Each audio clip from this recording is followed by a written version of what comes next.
puasa kita, tetapi kita ingin bahwa puasa kita bernilai pahala di hadapan Allah Subhanahu wa taala. Maka menjaga itu. Nah, kalau keinginan duniawi mungkin kita belum sanggup, karena sesungguhnya kalau kita lihat pada esensi puasa itu adalah ya bisa controlling, mengendalikan hawa nafsu kita. Tapi kita sebenarnya belum bisa. Kita tetap masih memanjakan hawa nafsu kita. Ini satu contoh. Kita misalkan berbuka saja, ingin sesuatu yang nikmat yang enak-enak. Nah, sesuatu yang enak-enak urusan dunia sesungguhnya ini masih memperturutkan hawa nafsu kita. Walaupun kita kumpulkan siang hari, padahal nanti kalau sudah waktunya maghrib juga kita waktu berbuka, ternyata semua itu kenikmatan juga tidak seberapa. Dan ini masih berhawa nafsu kita. Nah, maka kalau kayak kita dituntut bahwa satu, mau melaksanakan ibadah puasa dengan puasa ini adalah pengendalian hawa nafsu dunia kita. Makanya itu waro itu mencegah sesuatu jangan sampai masuk ke tubuh kita yang haram. Orang yang waro jangan juga begini Pak, mohon maaf. Kita puasa ini sih sanggup, alhamdulillah izin Allah. Tapi mohon maaf ketika berbuka jangan sampai dari barang yang haram. Baik itu cara memperolehnya, kalau jenisnya mungkin kita bisa hindari. Terkadang tidak thayyibatnya. Itu yang juga akhirnya mengurangi nilai ibadah puasa kita. Jadi waro memakan berlebihan. Umat Islam itu kan jangankan yang haram, berlebihan pun dilarang dalam mengkonsumsi makanan. Berlebihan apapun itu tidak baik efeknya. Nah, pada Ramadan mengajarkan agar kita mengendalikan keinginan syahwat nafsu dunia kita sehingga itu terkendali puasa. Nah, kalau kita sudah puasa dengan baik, ini kan kata Nabi, jadi puasa itu asal junnah. Junnah itu perisai. Perisai dari apa? Dari hal-hal yang memang mengotori ibadah puasa itu sendiri atau yang membatalkan pahala puasanya.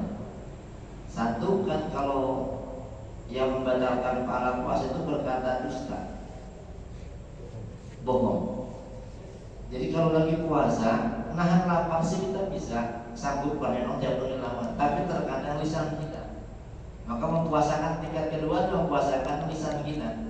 Jangan sampai berkata bohong ketika dusta, ketika sedang saum, sehingga khawatir kata Nabi kebanyakan umatku puasanya cuma dapat lapar sama haus saja. Maka ditutup mulutnya dari berkata dusta, dari ghibah, namimah, ghibah itu sih membicarakan orang lain, tapi orang lainnya tidak ada di depan kita. Benar dan tidaknya kita nggak tahu, tetap itu namimah.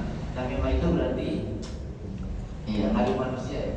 Nah, jangan domba kasih domba aja dikambing hitamkan malah yang diadu. Ya, memfitnah. Jadi lisan kita ini yang harus dipuasakan. Terus unzuru bisyahwat, melihat dengan pandangan syahwat mata. Tidak hanya kepada objek perempuan wanita, tetapi juga merendahkan orang lain dengan pandangan mata, itu juga unzuru bisyahwat. Maka kan sebenarnya 7 lubang di tubuh kita ini yang paling mudah masuknya dosa-dosa kepada sebenarnya mata kita. Betapa mudahnya kita terlalu satu melihat. Satu, bahaya pandangan ini. Satu, karena dari pandangan melahirkan sebuah keinginan. Nah, ketika keinginan tidak terkendali, ini bahaya. Biasanya timbulnya ambisi.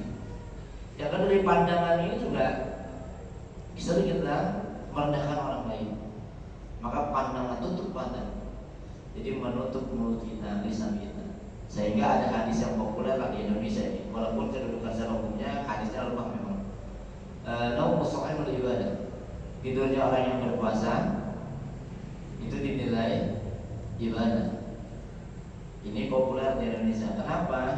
Ya kita baik ketimbang nanti melakukan satu tindakan perbuatan yang tadi membatalkan nilai puasa kita. Walaupun nanti tidurnya diniatkan, satu tarkul ma'asiyah. Tidak hanya di Ramadan sebenarnya, di luar Ramadan pun kalau kita diniatkan untuk tarkul ma'asiyah. Tarkul ma'asiyah itu maksudnya adalah meninggalkan kemaksiatan. Selama kita masih melek, kan potensi untuk salah itu pasti ada. Tapi kalau kita tidur aman, nggak mungkin lagi tidur mau minta tangan.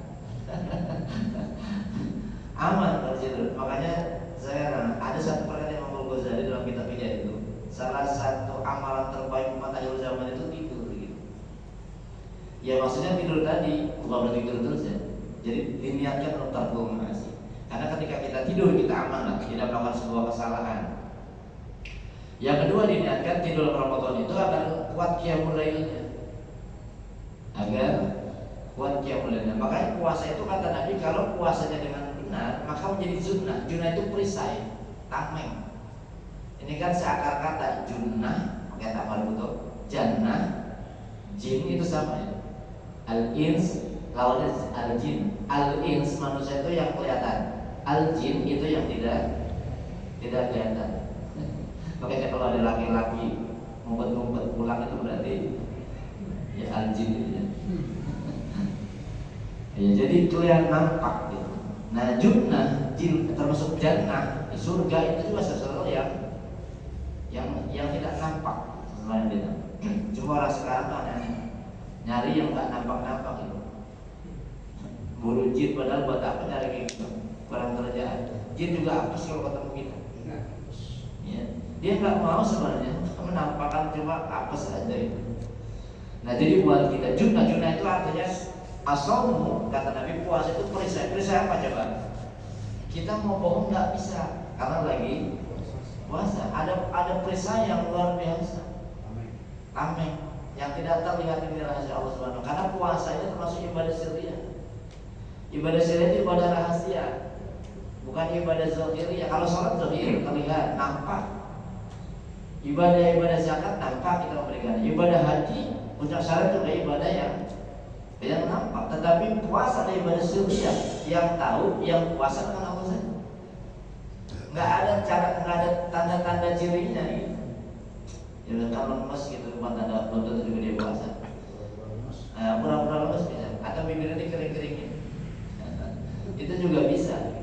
Jadi kalau memang sirriyah, makanya hebat. Cuma puasa ini yang balasannya nanti urusannya Allah.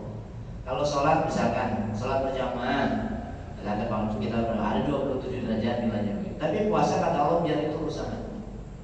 Karena ibadah sirriyah. Hebat dari besarnya manfaat puasa ini. Sampai Rasulullah itu selalu bilang betapa bahagianya ketika mendatang Ramadan. Karena ini bulan satu menjadi junnah tadi keutamanya, menjadi perisai kita. Kita mau berbohong nggak bisa, mau dusta nggak bisa. Lagi puasa, jangan bilang Pak ntar udah buka gitu. Nggak gitu juga. Karena kita yang lagi puasa nggak boleh ngomongin orang, begitu udah buka, nah itu dia. Padahalnya suksesnya ibadah puasa itu bukan pada pelaksanaan kita nanggap kalau siang harinya, Pak. Suksesnya puasa itu terbuat ketika azan maghrib terdengar. Coba, kita masih memperturutkan hawa nafsu atau menggunakan hawa nafsu? Kalau menurut hawa nafsu, wah apa aja dihapok. Puasa kayak anak-anak gitu ya. Wah, ngancem aja. Jangan waktu puasa lamanya 5 menit maghrib. Itu kesannya lama banget. Kalau bulan sekarang nih Pak, dekat azan maghrib nggak ada rasanya Pak, biasa. Tapi ntar Ramadan paling hafal waktu maghrib itu paling hafal jam sekian lewat sekian itu maghrib. Ya ada waktu itu.